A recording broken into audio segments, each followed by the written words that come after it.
The most shocking race of the year. Hey everybody, Walter Wanders. Buckle up, strap in. I got a hard-hitting, pull no punches, no sugarcoating it, no rainbows, no sunshine. I'm just going to give it to you straight. We got a good one to unpackage today. Buckle up, strap in, hold on to your hats and your glasses as we blow the lid off the moto industry. Why, you ask? Well, of course I'm going to tell you.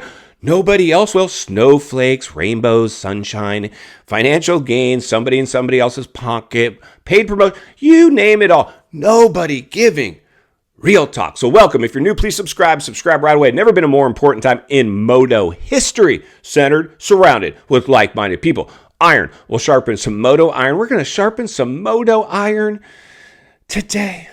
New York, Mutter, finally got something halfway entertaining. I was about to fall asleep past few races. Finally get some good stuff. So let's start off the highlight. For me, Walty, and I'm sure many of you, and if not, leave it in the comments what your highlight of the night was. But it's got to be our privateer friend. This veteran, the married guy with kids, smoking the factory guys. Smoked the factory guys. Pro Circuit managed to have 3 riders, Shimoda, Mumford, and Blows. Smoked them all. Max and Pro Circuit, do you feel kind of silly right now? And all you factory teams, you could have had Max Anstey. I'm sure you had your shot, and he couldn't get a factory support deal or a factory deal, and he ends up going with the privateer deal. And now he's smoking it. You know, and it's funny because with Max, when he came out when the series started for that region, we're like, where's Max Anstey fastest qualifier? It's got to be a fluke. No, I was like, I don't know. He's just probably, I don't know. It's just like something's wrong with the transponders. Max fastest? No. Then he comes out and backs it up. And the heat races, wins, podiums.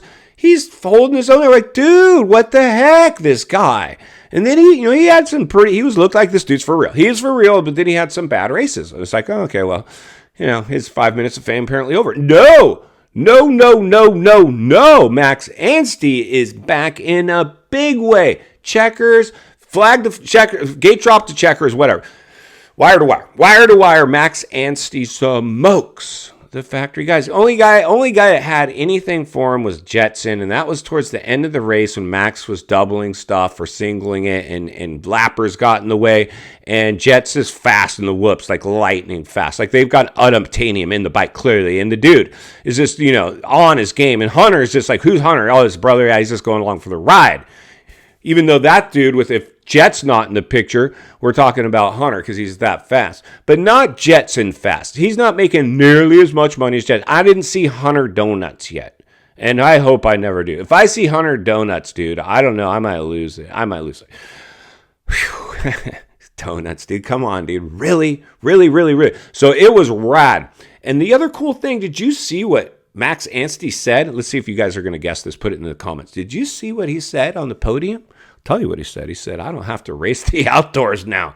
I don't have to race the outdoors. I was qualified straight in to these dumb playoff rounds that you guys are going to be selling everybody on, trying to tell us this is the next best thing. What you're really trying to do is keep these guys from going to do World Supercross. If you can tie them up over here, they won't have any time to go race the off-season races. And you're fine letting the privateers go race the off-season races, but you don't want the big heavy hitters, the stars of the sport, doing it. So you're trying to stranglehold them and keep them here. But Max just let the cat out of the bag. If we're reading between the lines and looking between the cracks, are we reading between the lines and looking between the cracks here? I think so. I think we are. What I heard him say is, I don't want to race outdoors. Now, what'll fix that? This, money. Somebody, I don't know if it's in his contract or it sounds like to me, but it's not. He doesn't have to. This was a Supercross only deal. You guys probably already know. That's the case. But what I'm hearing is his stock values went up. Every factory team is now talking to Max Anstey, I can imagine. But his stock, he's got an agent, and he's like going to go, you know what? You guys passed over me, and hired those cream puffs over all those prima donnas over at Pro Circuit. Now you want to talk to me? Now you want to talk to somebody? And here's the thing about Max Anstey. He's keeping it real. He's married with children, some older dude. Vet. But you hired a bunch of kids, prima donnas that come to the test track, a dirt track in their Teslas and EV vehicles. I guarantee you, Max Anstey isn't showing up in an EV vehicle to the test track. Look at this. Then these guys evaporate and they can't even finish the season, and they got smoked. They got smoked by Max Anstey. Only dude that had anything for him was Jetson, and he couldn't make it happen. And he got on his heels, and he still couldn't make it happen. So I love Max Anstey. Anytime, everybody loves an underdog story. And this is exactly what the sport needed. And the industry is, of course, going to latch on to Max Anstey now, and we'll probably do some more color commentary around Max Anstey, because the industry now, they went out there and did something cool. The industry ain't going to latch on to you or Anstey unless he's doing something cool, but we'll latch on to Jetson even if he gets a last place. We'll latch on to Jetson if he gets a last place, because they've already paid him to be the new face of the industry. But I'll be here to blow all that all apart, so you guys don't have to worry about that. Now, let's move over to the 450s. Barcia, right on. Because here's another guy. Barcia used to be in the corporate machine. If he got him behind camera, he's like, oh, I want to thank HRC, Honda, and Dunlop, and Showa, and the bike's really fast, and I'm excited about... Not anymore. He's like, where's my boy AP? He's a mud racer. Sorry, this one's for you, AP. I'm having a fun time out there. I'm just being me. Deal with it. And he couldn't have done that at HRC Honda. He'd have to be... He'd have to sell donuts, basically. So I love that about Barcia. His YouTube channel's off the chain, super cool. And he came out there and earned that one. Earned it. Now, he was already a favorite, like Ricky said, and I don't agree with everything Ricky says, but one thing he said, podiums eventually turns into wins. Thirds and seconds eventually turns into wins. And he's been on that path. So a win, it wouldn't surprise any of us. But the way he did it was rad. And with a lap or even 2 to go, he starts acknowledging the crowd in a mud race. And the last thing you want to do is take your hands off the bars. He almost tossed it after that in the whoops. He's like shaking his head. He's like, oh, it's so stupid. But he couldn't help that. He appreciates and loves you guys. He loves the fans. And he acknowledged that. And that's rad. Most of these riders these days, they're contractually obligated to only say certain things come out of the mouth. They rarely deviate. But we already know Bam Bam, you can put him on probation. He's already conditioned, wired to race and race you hard.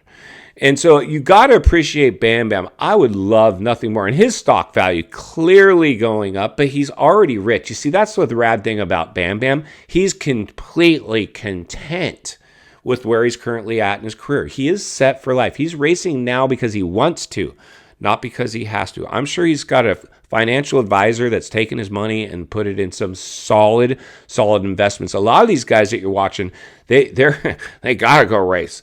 They gotta go race. Even some of the heavy hitters, they might not be, they might have been spending this money like it was going to continue on forever. And like I've warned about this before, you guys, I mean, I hope you understand this.